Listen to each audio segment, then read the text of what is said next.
let's chat about Presto by Rush.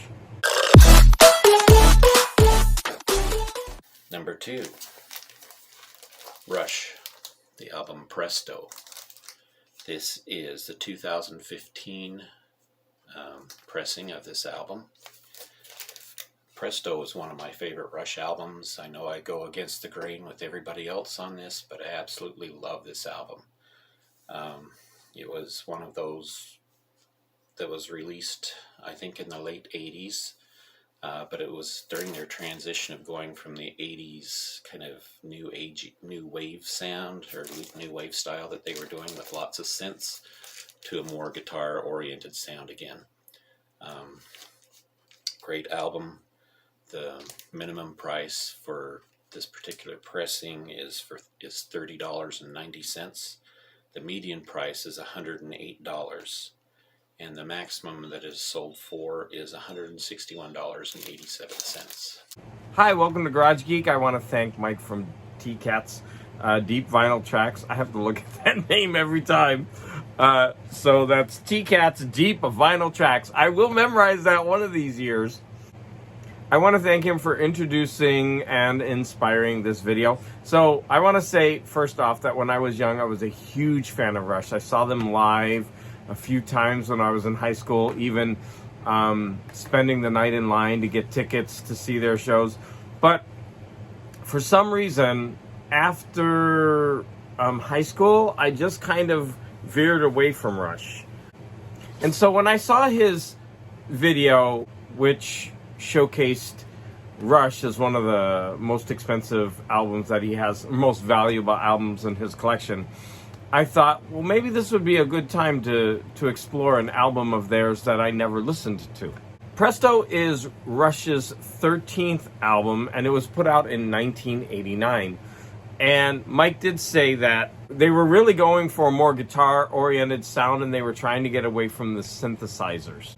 And what's also interesting about this album is that they severed their ties with Mercury Records because they felt that the relationship was stale. And they went ahead and they rented a studio in the country, and they would work throughout the week, and then they would go home on the weekends. And when they were done with this process, they took the album to Atlantic Records. I thought that was really interesting. Before they had a record contract, they went ahead and did everything. They recorded the whole album, and then they took it to a record company, a new record company. So my goal in listening to this album was to see if I could find as much enthusiasm for this album of a group that I really, really love as Mike did. And I'm going to say that I had mixed results. I might even say something that's unforgivable in this video. I am going to compare Rush to Art Garfunkel. And I know that may sound unforgivable to rock fans, but I'm a huge Art Garfunkel fan. And for me, that's a compliment. Oh, and I also wanted to say thank you to Gus69, because he went ahead and informed me that I was saying Neil Peart's name incorrectly. I always said Neil Peart. Neil Peart. I always said Neil Peart, I think. Peart. But it's actually Peart.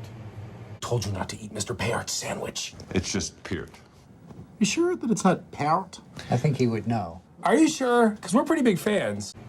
Well, I'm going to go through most of the tracks on the album. I'm not going to go through all of them. So let's start with Show Don't Tell, which was one of 3 videos made for this album.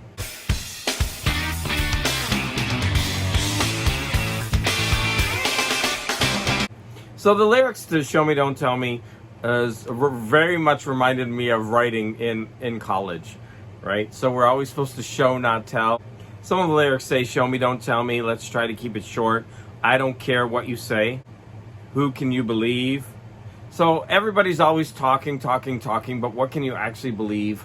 Actions can sometimes speak louder than words. In the song Chain Lightning, this really talks about and gives a lot of metaphors for how, or examples of how one thing affects other things And that is like a spark that could ignite, especially when it comes to ideas.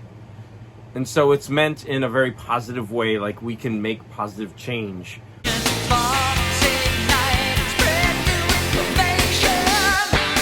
And now we're going to get to a song called The Past, which actually was a very important song for the group. They considered this song special. There's also a video for it.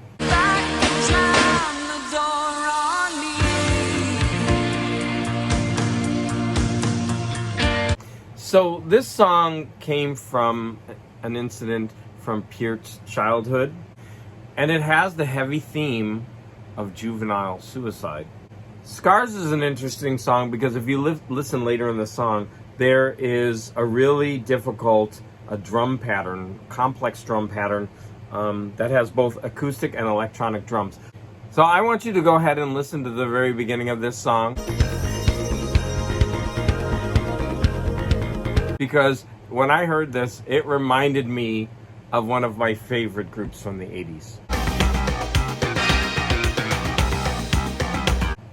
Now, I know these two aren't really alike, but that sound just reminded me of that song when I first heard it, and I thought I would share that with you. Especially since I always champion Frankie Goes to Hollywood. Now, the song Superconductor is a song about the superficiality of the mainstream music. However, when I heard the beginning of this song, I heard Loverboy.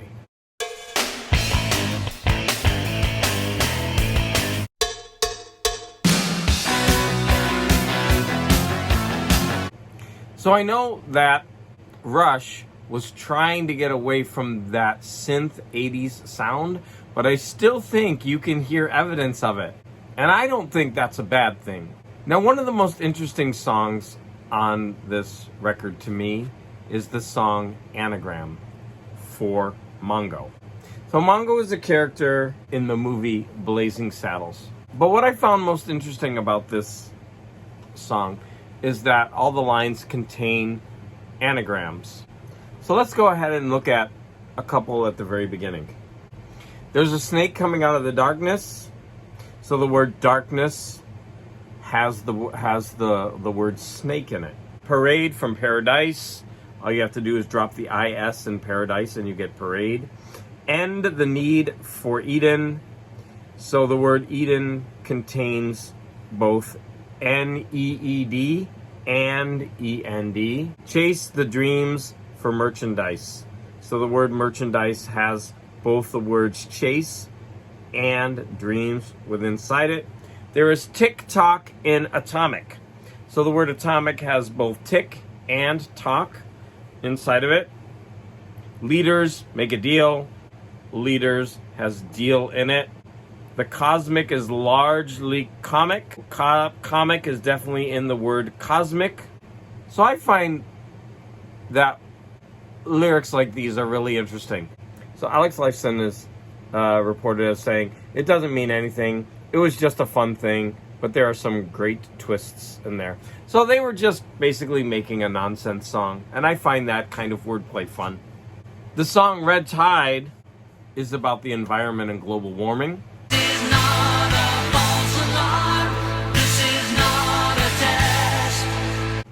So let's talk about the song Hand Over Fist. Hand over fist, paper around the stone, scissors cut the paper to the...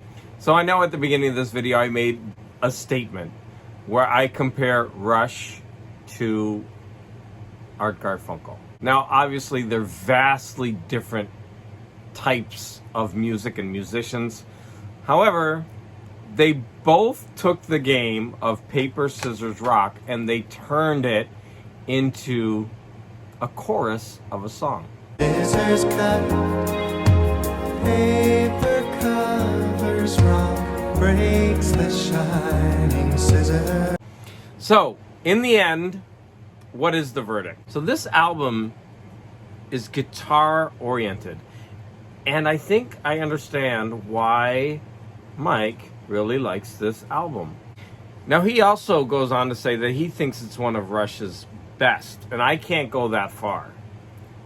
while the album is really, really good, it's not bad in any way, I still wasn't convinced it's one of their greatest. So I hope you enjoyed this. I hope Mike at Tcats won't be disappointed. So thank you for tuning in into this edition of VC Recommends. I listen, and I hope to see you again in the garage.